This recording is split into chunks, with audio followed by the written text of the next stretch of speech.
वक्त हम आपको बता रहे हैं इस वक्त की ब्रेकिंग न्यूज, बड़ी खबर इस वक्त की। पाक आर्मी चीफ के खिलाफ बगावत की खबर, आसिम मुनीर के खिलाफ पाक सेना में बगावत। आशीष, बड़ी खबर इस वक्त की। और ये बहुत बड़ी खबर है अनुपम, चूंकि आसिम मुनीर के खिलाफ पाकिस्तानी सेना में बगावत की सुगबुगाहट की बात हम शाम से ही कर रहे थे। जब ये सब कुछ शुरू हुआ उस वक्त से इस बारे में चर्चा हो रही थी। डिफेंस एक्सपर्ट जो हमारे साथ जुड़े थे उनका भी यही कहना था कि पाकिस्तान की ये कौन सी सेना है जो भारत में हमला करने की कोशिश कर रही है, क्योंकि एक बहुत बड़ा तबका तो आसिम मुनीर के खिलाफ खड़ा है। और आसिम मुनीर जो लगातार भारत के खिलाफ जहर उगलते रहे थे और एक बहुत ही छुटभैया नेता की तरह जो उन्होंने बातें कही थी कि हिंदू और मुस्लिम और तमाम तरह की बातें, उसके बाद से पाकिस्तान की सेना में ही उनके खिलाफ बहुत बड़ी बगावत देखने को मिल रही थी। क्योंकि पाकिस्तान में बहुत सारे जो लोग हैं वो इस धर्म की या इस जो आसिम मुनीर ने बात कही थी, इन सब धर्म और जाति के पैरामीटर से बहुत ऊपर थे। और ये तो एक नाराजगी का वजह, एक कारण बना ही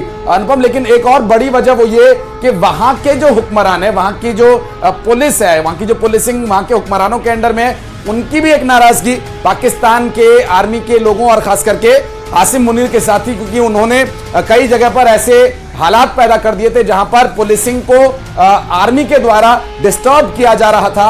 एक दायरा होता है, एक वो दायरा तोड़ने की कोशिश की गई थी और आसिम मुनीर के खिलाफ ये तो होना ही था। और ये इतनी जल्दी हो जाएगा शायद आसिम मुनीर को भी ये भरोसा नहीं रहा होगा। लेकिन अब ये देखिए, ये वो तस्वीरें हैं अनुपम जिसका आप जिक्र कर रहे थे कि बगावत की स्थिति जो उत्पन्न हुई है, ये पाकिस्तान में इमरान खान के समर्थकों के द्वारा अब सड़कों पर उतर करके नारेबाजी की जा रही है कि क्यों पंगा ले रहे हो, क्यों भारत के साथ उलझ रहे हो। ये इमरान खान के वही समर्थक हैं जो वो इमरान खान जिन्होंने भारत के विंग कमांडर अभिनंदन को वापस करने के लिए कहा था, खुदा का वास्ता अभिनंदन को वापस कर दें। और वहां पाकिस्तान की संसद में कितने ही सांसदों की टांगे कांप गई थी, खड़े भी नहीं हो पा रहे थे। और ऐसे पाकिस्तान के अंदर ये हिम्मत भला कैसे आई, ये थोड़ा समझने का विषय मुझे लगता है होना चाहिए अनुपम, की कैसे इतनी हिमाकत हो गई कि उन्होंने एक वॉर ऑन कर दिया, वो भी भारत जैसे देश के खिलाफ।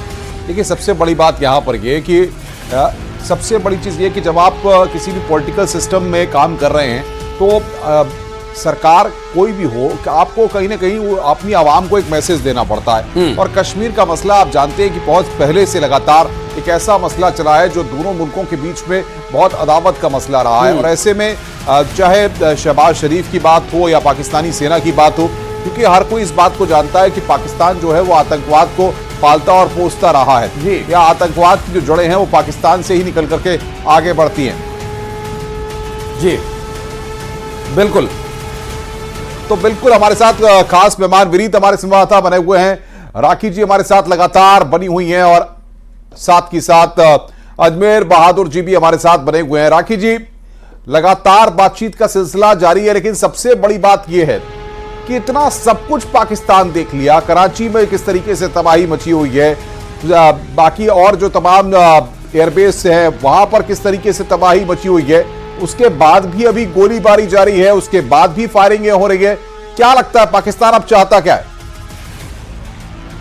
क्या आप मेरी आवाज सुन पा रहे हैं? जी जी बोलिए। मैं ये कहना चाहूंगी जो अभी आप लोगों ने खबर दी है, ये जो गोलीबारी अभी वहाँ पर चल रही है, मुझे लगता है अब ये एक गृह युद्ध के भी कारण है। हम लोग अभी बात ही कर रहे थे कि वहाँ पर जो बलूचिस्तान की पूरी जो बलोच कम्युनिटी है, जो बलोच समुदाय है, और वहाँ पर जो खैबर पख्तूनख्वा का जो पूरा एक पश्तून समुदाय है, ये दोनों बहुत समय से वहाँ पर अनरेस्ट की कंडीशन है। वो लोग बहुत ज्यादा समय से कुछ डिमांड्स रख रहे हैं जो कि पाकिस्तान नहीं उनको समझ रहा है, कुछ ऐसे उनके ऊपर निर्णय थोप रहा है, कुछ ऐसी चीजें कर रहा है कि वो एक ऐसी कंडीशन में पहुंच चुके हैं कि उनसे ये हड्डी निकली नहीं जा रही है।